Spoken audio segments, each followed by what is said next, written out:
পড়লাম, এশার নামাজ বাদ গাইডাতে ফায়জম্মাদারি হয়, সেই গাইডাতে ফায়জম্মাদারি হইয়া সকলেই আপন আপন চক্ষু বন্ধ করে ওই জেল দরিয়ায় ডুবে যায়।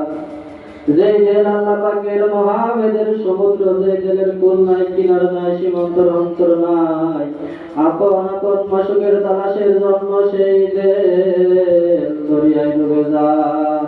তাই একা একা জীবন ভর চেষ্টা করলো, সেই জেল দরিয়ায় ডুবা যাবে না, ডুবা সম্ভব হবে না।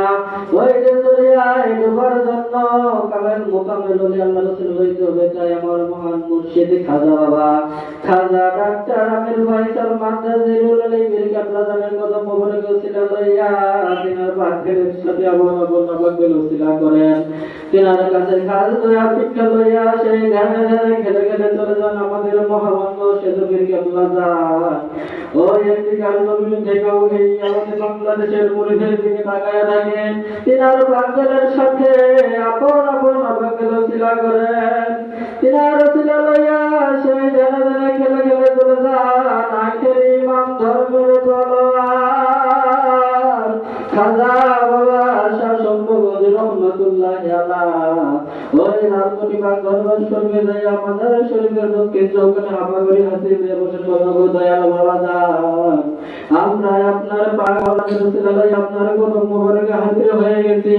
আমাদের গুনাহগার বলে তারাইয়া দিবেন না, ফিরাইয়া দিবেন না, আপনারা বিপুল রহমত ভিক্ষা দেন এই বলে তিনার পাক দিলের সাথে আপন আপন নাবাক দিলে সিলা করেন।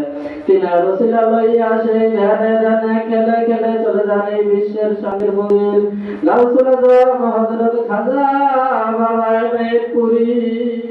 ওই এনায়তপুরের যাইয়া এনায়তপুর মাজার শরীফের দক্ষিণ চৌকাঠে যায় আমাদের হাসি দিয়ে বসনা দয়াল বাবা যাকে বিনায় বিনায় না কেন দয়াল বাবা তুমি কাঙ্গালে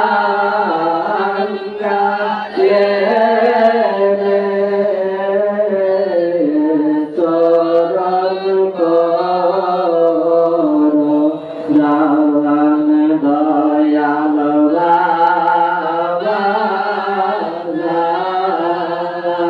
তুমি